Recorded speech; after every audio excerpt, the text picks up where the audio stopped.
Yes breaking news Vizianagaram software engineer హత్య కేసులో mystery వీడింది. పోలీసులు ఇద్దరిని పట్టుకున్నట్లు కూడా పోలీసులు తెలియజేశారు.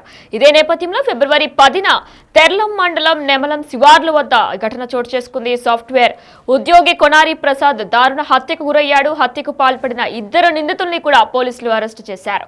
అచ్యుతారావు, శివకృష్ణని కూడా పోలీసులు అదుపులోకి తీసుకున్నట్లు తెలుస్తుంది. అలానే భార్య వెంకటలక్ష్మితో మృతుడు ప్రసాద్ కు వివాహేతర సంబంధమే దీనికి ప్రధాన కారణంగా కూడా వాళ్ళు ఒప్పుకున్నట్లు కూడా అంగీకరించారు. రైట్, ఇక ఇదే అంశంపై మరింత సమాచారం మా ప్రతినిధి శివశంకర్ లైవ్ లో అందిస్తారు. ఎస్ శివశంకర్, అయితే ఇప్పటికీ కూడా 2 రోజుల క్రితం ప్రసాద్ అనే సాఫ్ట్వేర్ ఇంజనీర్ మృతి చెందాడు. వెంకటలక్ష్మితో ఎఫ్ఐఆర్ సంబంధంగానే కూడా వాళ్ళిద్దరు కూడా హత్య చేసినట్లు కూడా తెలుస్తుంది. పోలీసులు వారిద్దరిని పట్టుకున్నారు కూడా. డీటెయిల్స్ ఏంటి? వినాయన వివాహేతర సంబంధమే దీనికి ప్రధానమైన కారణం. ఈ హత్యకి సంబంధించి ఇంతకుముందే మనం చెప్పుకున్నాం. ఇదే విషయాన్ని ఈరోజు జిల్లా ఎస్పీ బకుల్ జిందాల్ కూడా మీడియా సమావేశంలో వెల్లడించారు. అయితే మొత్తం మనం చూసుకున్నట్లయితే ప్రసాద్ పెళ్లి చూపులుగానే పెళ్లి సంబంధాలకు అని చెప్పేసి సొంత ఊరు నెమలం రావడం, నెమలం వచ్చిన తర్వాత ఏదైతే అంటే ఎప్పుడైతే ప్రసాద్ వస్తాడని చెప్పేసి ఎవరైతే వివాహేతర మహిళతో అక్రమ సంబంధం పెట్టుకున్నాడో ఆ మహిళ యొక్క మరిది ఎవరైతే కోన శివకృష్ణ కావచ్చు, అదేవిధంగా తన భర్త కోన అచ్యుతరావు A1 A2గా, అచ్యుతరావు A1గా, అదేవిధంగా శివకృష్ణ A2గా ఈ కేసులో అయితే ఉన్నారు. అయితే ముఖ్యంగా శివకృష్ణ ఈ పూర్తిగా అంటే ప్రసాద్పై పూర్తి స్థాయిలో ఆయన దృష్టి పెట్టినట్టు తెలుస్తుంది. ఎందుకంటే వాట్సాప్ అంటే వెబ్ ద్వారా లాగిన్ అయ్యి మొత్తం అంటే ప్రసాద్కి అదేవిధంగా వెంకటలక్ష్మికి వదిన వెంకటలక్ష్మికి మధ్య జరుగుతున్నటువంటి అక్రమ సంబంధించిన వివరాలన్నీ కూడా వాట్సాప్ ద్వారా తెలుసుకున్నాడు. వాట్సాప్ లోనే అశ్లీల దృశ్యాలు కావచ్చు, అశ్లీల చాటింగ్ కావచ్చు, రెండు కూడా ఆయన తెలుసుకుని అప్పటి నుంచి కూడా చాలా గురిగా ఉన్నట్లు మనకు తెలుస్తుంది. ఇదే విషయాన్ని అచ్యుతరావుకు తెలియజేయగా ఎట్లా అయినా సరే ప్రసాద్ ని హతమార్చాలని ఇద్దరు నిర్ణయించుకున్నారు. ఈ క్రమంలోనే ప్రసాద్ సొంతూరు నెమలాంకి వచ్చిన తర్వాత అక్కడి నుంచి ఆయన వేరే ఊరు తన అమ్మమ్మ గారి ఊరికి వెళ్ళడం జరిగింది. అక్కడి నుంచి తిరిగి వచ్చినప్పుడు మాకు ఫోన్ చేస్తే మేము ఫలానా దారిలో మిమ్మల్ని కలిసి సరదాగా మాట్లాడుకుందాం అని చెప్పేసి ప్రసాద్ నమ్మించడం జరిగింది. అయితే ముఖ్యంగా అంటే ఎందుకు వాళ్ళ అమ్మమ్మ గారి ఇంటికి వెళ్తున్నట్టు ఎందుకు ప్రసాద్ అటు శివకృష్ణకి అచ్యుతరావు తెలియజేసాడంటే ఇరు కుటుంబాలు కూడా చాలా దగ్గర బంధువులు. ఇనిషియల్ మనం చూసుకోవచ్చు, కోన అచ్యుతరావు, కోన శివకృష్ణ, అదేవిధంగా కోన ప్రసాద్.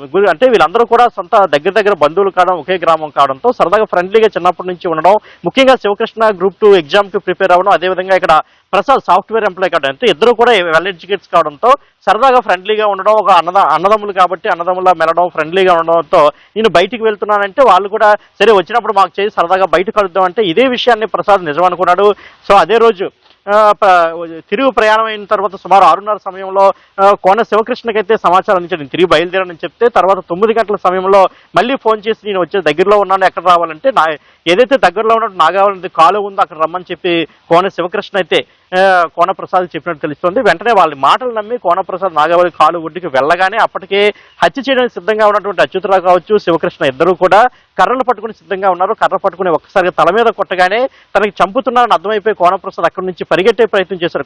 కొంచెం ముందుకు ఒక 4 అడుగులు ముందుకు పరిగెట్టిన తర్వాత అక్కడ మనం చూసినట్లయితే అక్కడ రాళ్ళు అయి ఉండడం, ఆ రాయిని తన్నుకొని వెంటనే కోన ప్రసాద్ అక్కడే పడిపోవడం జరిగింది. పడిపోయిన తర్వాత వెంటనే మరొకసారి రాయి గుద్దించి కర్రతో మరొకసారి గట్టిగా తలపై మోదడంతో అక్కడికక్కడే కోన ప్రసాద్ మృతి చెందినట్లు మనకు తెలుస్తుంది. అంటే డెడ్ బాడీని అక్కడి నుంచి తీసుకొచ్చి నెమలా, బూర్జ్వల్స్ గ్రామాల మధ్య పడేశారు. అదేవిధంగా ఏదైతే ప్రసాద్ అమ్మమ్మ గారి నుంచి అంటే మోటార్ వెహికల్ మీద వస్తున్నాడో ఆ మోటార్ సైకిల్ కూడా అక్కడే పడివేసి దానికి కూడా శుభ్రంగా పగలగొట్టేసి మొత్తం వాటర్ సైకిల్ కూడా చిందరవందర చేసేసి అంటే ఏదో ప్రమాదం జరిగినట్టు సృష్టించే ప్రయత్నం అయితే అటు అచ్యుతరావు, కోన శివకృష్ణ ఇద్దరు కూడా చేసినట్టు తెలుస్తుంది. అదేవిధంగా ఆధారాలు దొరకకుండా చేయాలనే ఉద్దేశంతో కోన ప్రసాద్ మొబైల్ ఏదైతే ఉందో ఆ మొబైల్ కూడా దగ్గరలో ఉన్నటువంటి వ్యవసాయ బావిలో కూడా పడివేశారు.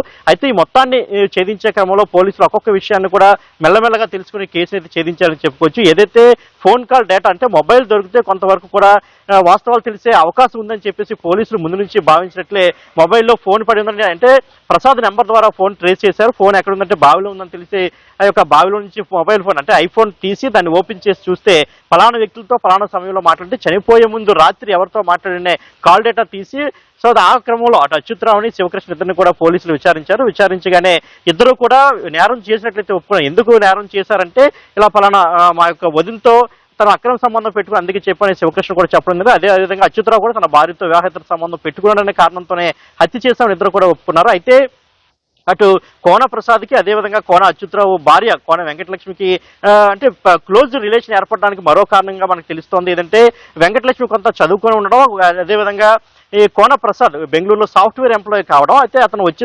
అప్పుడప్పుడు ఇంటికి వచ్చినప్పుడల్లా తన భార్యకి కొంత కంప్యూటర్ నాలెడ్జ్ నేర్పించమని ఏదైతే అచ్యుతరావు కోన ప్రసాద్ చెప్పడం, ఆ క్రమంలో ఈ కంప్యూటర్ నాలెడ్జ్ నేర్పించే క్రమంలో ఇద్దరు కూడా ఈ యొక్క అక్రమ సంబంధం ఏర్పడినట్లు కూడా తెలుస్తోంది వినయన. సాఫ్ట్వేర్ ఉద్యోగి మర్డర్ మిస్టరీ వీడింది. ఫిబ్రవరి 10న తెర్లం మండలం నెమలం శివార్ల వద్ద సాఫ్ట్వేర్ ఉద్యోగి కొనారి ప్రసాద్ దారుణ హత్యకు గురయ్యాడు. అయితే హత్యకు పాల్పడిన ఇద్దరు నిందితుల్ని కూడా పోలీసులు అరెస్టు చేశారు. అయితే జిల్లా ఎస్పీ వకూల్ జిందాల్ తెలిపిన వివరాల ప్రకారం A1గా కొనారి అచ్యుతరావు, అలానే A2గా కొనారి శివకృష్ణను కూడా అదుపులోకి తీసుకున్నారు. అయితే అచ్యుతరావు భార్య వెంకటలక్ష్మితో మృతుడు ప్రసాద్కు వివాహేతర సంబంధం ఉండడం కారణంగానే కూడా ఈ హత్య చేసినట్లు కూడా వారు ఒప్పుకున్నట్లు కూడా ఎస్పీ తెలిపారు. వెంకటలక్ష్మి ప్రసాద్ మధ్య వాట్సాప్ లో అశ్లీల సందేశాలు కన్వర్జేషన్ ని మొత్తం కూడా చూసి ఈ మర్డర్ ని ప్లాన్ చేసినట్లు కూడా వాళ్ళు ఒప్పుకున్నట్లు కూడా అధికారులు తెలియజేస్తున్నారు. అయితే వివాహేతర సంబంధమే దీనికి ప్రధాన కారణంగా కూడా అచ్యుతరావు అలానే శివకృష్ణ కూడా గుర్తించి ప్రసాద్ ని ఎలా అయినా హతమార్చాలని కూడా ప్లాన్ చేసుకున్నట్లు కూడా పోలీస్ అధికారులు తెలియజేస్తున్నారు. అయితే గ్రామ శివార్లోనే కలుద్దామని ప్రసాద్ కి ఫోన్ చేసి ప్రసాద్ తలపై కర్రలతో మోదీ హత్యకు వేటాడి మరీ దారుణంగా హత్య చేశారు. అయితే దీన్ని ఒక రోడ్డు ప్రమాదంగా కూడా చిత్రీకరించే ప్రయత్నం కూడా చేశారు. మనం విజువల్స్ లో కూడా చేస్తున్నాం. ప్రసాద్ తల్లిదండ్రులు కూడా ఎంతో రోధిస్తున్నారు. ఆకస్మిక మరణం అంటే పెళ్లి చూపుల కోసం బెంగళూరు నుంచి వచ్చిన ఆయన 2 రోజుల్లో పెళ్లి చూపుల కోసం పెళ్లి కూతురిని చూడడానికి వెళ్ళిన ఆయన ఒక్కసారిగా అకస్మాత్తుగా మృతి చెందారు. అయితే ఈ మర్డర్ మిస్టరీ వీడింది. వెంకటలక్ష్మి అనే ఒక వివాహేతర సంబంధమే కారణంగా కూడా వారి భర్త అలానే మర్ది ఇద్దరు కలిసి ప్రసాద్ ని దారుణ హత్యకు గురి చేశారు. రైట్ గా ఇదే అంశంపై మరింత దీని గురించి మరిన్ని డీటెయిల్స్ ఎస్పీ కూడా వివరించారు. ఆయన ఏం మాట్లాడారు ఇప్పుడు ఒకసారి చూద్దాం. Nemalam village Bobbili sub division Teralam police station limits లో 10వ తేదీన ఒక మర్డర్ జరిగింది. కోనారి ప్రసాద్ అనే అతను ఒక సాఫ్ట్వేర్ ఉద్యోగి, బెంగళూరులో పనిచేస్తాడు. నెమలం విలేజ్ సంబంధించిన అతను 3 రోజుల క్రితం ఊరికి రావడం జరిగింది. వచ్చినాక 10వ తేదీ రాత్రి అతను డెడ్ బాడీ ఒక రోడ్ మీద దొరికింది. ఫస్ట్ అది ఒక యాక్సిడెంట్ జరిగిందని అనుకున్నారు. దగ్గరలోనే ఒక అతని మోటార్ సైకిల్ కూడా దొరికింది. కానీ అక్కడ వెళ్ళి విచారిస్తే అది ఇంజరీస్ క్లియర్గా మర్డర్ లాగా ఉన్నాయని గుర్తించి ఇమ్మీడియట్గా దాని మీద 10వ తేదీన మార్నింగ్ అవర్స్లో దాని మీద మర్డర్ కేసు నమోదు చేయడం జరిగింది. మర్డర్ కేసు నమోదు చేసి దాని మీద బొబ్బిలి రూరల్ ఇన్స్పెక్టర్ నారాయణరావు గారు ఇన్వెస్టిగేషన్ టేకప్ చేయడం జరిగింది. సో ఈ మర్డర్ కేసులో ఇద్దరు ముద్దాయిలను అరెస్ట్ చేసి ఈరోజు రిమాండ్కి పంపడం జరుగుతుంది. సో దీంట్లో జరిగింది ఏంటంటే, ఎవరైతే చనిపోయిన అతను ఉన్నాడో ఆ చనిపోయిన అతనికి A1 ఎవరైతే ఉన్నారో అచ్యుతరావు వైఫ్తో అతనికి ఇల్లీగల్ కాంటాక్ట్ ఉంది. సో దాని గురించి A1 అండ్ A2 అనే అతను శివకృష్ణ, A1 అండ్ A2 ఇద్దరు బ్రదర్స్, ఇద్దరు అన్నదమ్ములు. సో ఈ A2 ద్వారా A1కి డిసీజ్డ్కి ఆ వైఫ్తో ఇల్లీగల్ కాంటాక్ట్ ఉందని సంగతి తెలిసింది. అది తెలిసినాక వాళ్ళు దానికి సంబంధించి కొన్ని వాట్సాప్ చాట్స్ కూడా చూడడం జరిగింది. అది చూసినాక వాళ్ళ ఈ డిసీజ్ని చంపేయాలని ఒక ప్లాన్ వేశారు. ప్లాన్ వేసినాక ఎప్పుడైతే ఇతను డిసీజ్డ్ ఊరికి వచ్చినాక అతను వాళ్ళతో రెగ్యులర్గా కలుస్తూ ఉంటాడు. వాళ్ళ ఇంటికి వెళ్ళడము, వాళ్ళతో ఫోన్ మీద మాట్లాడడం అట్లాంటివి జరుగుతూ ఉంటాయి. సో ఒకరోజు ముందు ఏ రోజు ఇన్సిడెంట్ జరిగిందో దానికి ఒకరోజు ముందు కూడా డిసీజ్డ్ వాళ్ళ ఇంటికి వెళ్ళడం జరిగింది. అక్కడ డిసీజ్డ్ వాళ్ళకి చెప్పాడు, నేను రేపు బూరిపేట విలేజ్కి వెళ్తాను, అక్కడ బంధువుల ఇంటికి వెళ్తాను, తర్వాత అదే రోజు తిరిగి కూడా వస్తానని చెప్పడం జరిగింది. ఆ టైంలో A1 అండ్ A2 ఇద్దరు కూడా వచ్చేటప్పుడు మాకు ఒకసారి ఫోన్ చేయండి, మనం అక్కడ బయట పొలాలు ఉన్నాయి, పొలాలు కలుస్తామని వారికి చెప్పడం జరిగింది. సో అతను డిసీజ్డ్ ఆ రోజు బూరుపేట విలేజ్కి వెళ్ళాడు. ఎప్పుడైతే అక్కడి నుంచి రిటర్న్ వస్తున్నారో అప్పుడు ఇతను A1కి ఫోన్ చేయడం జరిగింది. ఫోన్ చేసి నేను వస్తున్నానని చెప్పాడు. A1 సరే మేము పొలాల్లో ఉంటాము, ఆ పొలాల్లో రండి అని చెప్పడం జరిగింది. సో ఇతను డిసీజ్డ్ ఆ పొలానికి వెళ్ళాడు. అప్పుడు అక్కడ A1 and A2 ఇద్దరు కూడా ఇతనిని చంపే ప్రిపరేషన్తో అక్కడ ఉన్నారు. So first A2 and diseased మాట్లాడుతుండగా A1 ఫస్ట్ ఒక కర్రతో అతను హెడ్ మీద అటాక్ చేయడం జరిగింది. తర్వాత A1 A2 ఇద్దరు కలిసి వాడిని స్టిక్స్తో కొట్టారు, కర్రలతో కొట్టారు. తర్వాత అక్కడి నుంచి డిసీజ్డ్ పారిపోవడానికి ట్రై చేస్తే ఒక కాలువలో స్లిప్ అయి పడిపోయాడు, ఒక స్టోన్ మీద పడిపోయాడు. సో తర్వాత స్టోన్ మీద కూడా మళ్ళా వాళ్ళు ఇద్దరు వచ్చి అతను తల మీద అతను జుట్టు పట్టుకొని గట్టిగా దానితో కొట్టడం జరిగింది. దాని తర్వాత మళ్ళీ కర్రలతో కొట్టి అక్కడి నుంచి బాడీని క్యారీ చేసి రోడ్ మీదకి తీసుకొచ్చి అక్కడ పడేశారు. అక్కడ పడేసినాక ఒక అతను మోటార్ సైకిల్ తీసుకొచ్చి కూడా పడేశారు. ఆ మోటార్ సైకిల్ మీద కూడా ఒక కర్రతో మోటార్ సైకిల్ను డ్యామేజ్ చేసి ఒక యాక్సిడెంట్ సీన్ లాగా క్రియేట్ చేయడానికి ట్రై చేశారు. సో వాళ్ళిద్దరిని ఈరోజు అరెస్ట్ చేయడం జరిగింది. అరెస్ట్ చేసి ఈరోజు రిమాండ్కి పంపడం జరుగుతుంది. ఈ కేసులో స్టార్టింగ్లో ఈ కేసు యాక్చువల్గా బ్లైండ్ కేసు లాగా ఉంది.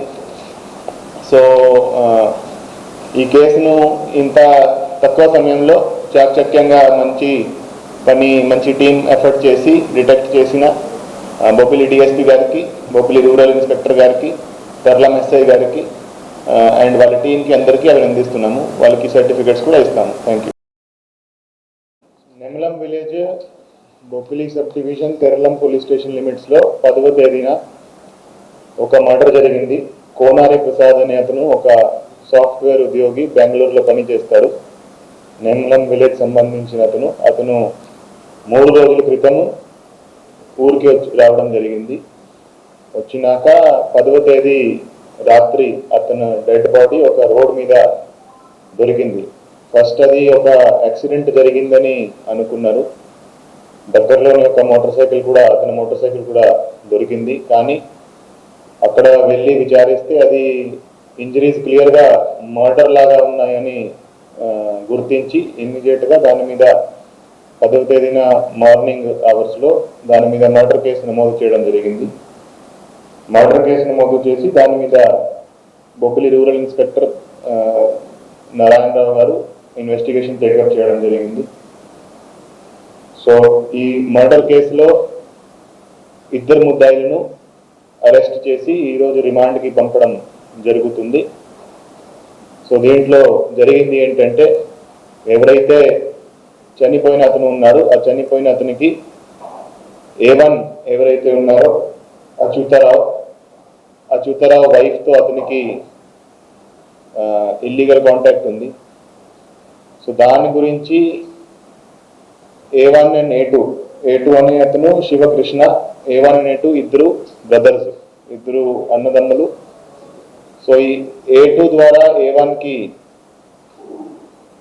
డిసీజ్డ్కి ఆ వైఫ్తో ఇల్లీగల్ కాంటాక్ట్ ఉందని సంగతి తెలిసింది. అది తెలిసినాక వాళ్ళు దానికి సంబంధించి కొన్ని వాట్సాప్ చాట్స్ కూడా చూడడం జరిగింది. అది చూసినాక వాళ్ళ ఈ డిసీజ్ని చంపేయాలని ఒక ప్లాన్ వేశారు. ప్లాన్ వేసినాక ఎప్పుడైతే ఇతను డిసీజ్డ్ ఊరికి వచ్చారో, వచ్చినాక అతను వాళ్ళతో రెగ్యులర్గా కలుస్తూ ఉంటాడు. వాళ్ళ ఇంటికి వెళ్ళడము, వాళ్ళతో ఫోన్ మీద మాట్లాడడం అట్లాంటివి జరుగుతూ ఉంటుంది. సో ఒకరోజు ముందు, ఏ రోజు ఇన్సిడెంట్ జరిగిందో దానికి ఒకరోజు ముందు కూడా డిసీజ్డ్ వాళ్ళ ఇంటికి వెళ్ళడం జరిగింది. అక్కడ డిసీజ్డ్ వాళ్ళకి చెప్పాడు, నేను రేపు బూరుపేట విలేజ్కి వెళ్తాను, అక్కడ బంధువుల ఇంటికి వెళ్తాను, తర్వాత అదే రోజు తిరిగి కూడా వస్తానని చెప్పడం జరిగింది. ఆ టైంలో A1 and A2 ఇద్దరు కూడా వచ్చేటప్పుడు మాకు ఒకసారి ఫోన్ చేయండి, మనం అక్కడ బయట పొలాలు ఉన్నాయి, పొలాలు కలుస్తామని వారికి చెప్పడం జరిగింది. సో అతను డిసీజ్డ్ ఆ రోజు బూరుపేట విలేజ్కి వెళ్ళాడు. ఎప్పుడైతే అక్కడి నుంచి రిటర్న్ వస్తున్నారో అప్పుడు ఇతను A1కి ఫోన్ చేయడం జరిగింది. ఫోన్ చేసి నేను వస్తున్నానని చెప్పాడు. A1 సరే మేము పొలాల్లో ఉంటాము, ఆ పొలాల్లో రండి అని చెప్పడం జరిగింది. సో ఇతను డిసీజ్డ్ ఆ పొలానికి వెళ్ళాడు. అప్పుడు అక్కడ A1 అనేటు ఇద్దరు కూడా ఇతనిని చంపే ప్రిపరేషన్తో అక్కడ ఉన్నారు. So first A2 and diseased మాట్లాడుతుండగా A1 ఫస్ట్ ఒక కర్రతో అతను హెడ్ మీద అటాక్ చేయడం జరిగింది. తర్వాత A1 A2 ఇద్దరు కలిసి వాడిని స్టిక్స్తో కొట్టారు, కర్రలతో కొట్టారు. తర్వాత అక్కడ నుంచి డిసీజ్డ్ పారిపోవడానికి ట్రై చేస్తే ఒక కాలువలో స్లిప్ అయి పడిపోయాడు, ఒక స్టోన్ మీద పడిపోయాడు. సో తర్వాత స్టోన్ మీద కూడా మళ్ళా వాళ్ళు ఇద్దరు వచ్చి అతను తల మీద అతను జుట్టు పట్టుకొని గట్టిగా దానితో కొట్టడం జరిగింది. దాని తర్వాత మళ్ళీ కర్రలతో కొట్టి అక్కడి నుంచి బాడీని క్యారీ చేసి రోడ్ మీదకి తీసుకొచ్చి అక్కడ పడేశారు. అక్కడ పడేసినాక ఒక అతను మోటార్ సైకిల్ తీసుకొచ్చి కూడా పడేశారు. ఆ మోటార్ సైకిల్ మీద కూడా ఒక కర్రతో మోటార్ సైకిల్ ను డ్యామేజ్ చేసి ఒక యాక్సిడెంట్ సీన్ లాగా క్రియేట్ చేయడానికి ట్రై చేశారు. సో వాళ్ళిద్దరిని ఈరోజు అరెస్ట్ చేయడం జరిగింది. అరెస్ట్ చేసి ఈరోజు రిమాండ్కి పంపడం జరుగుతుంది. ఈ కేసులో స్టార్టింగ్ లో ఈ కేసు యాక్చువల్గా బ్లైండ్ కేసు లాగా ఉంది. సో ఈ కేసును ఇంత తక్కువ సమయంలో చాకచక్యంగా మంచి టీం ఎఫర్ట్ చేసి డిటెక్ట్ చేసిన బొబ్బిలి డిఎస్పీ గారికి, బొబ్బిలి రూరల్ ఇన్స్పెక్టర్ గారికి, తర్లం ఎస్ఐ గారికి అండ్ వాళ్ళ టీంకి అందరికీ అభినందిస్తున్నాము. వాళ్ళకి సర్టిఫికేట్స్ కూడా ఇస్తాము. Thank you.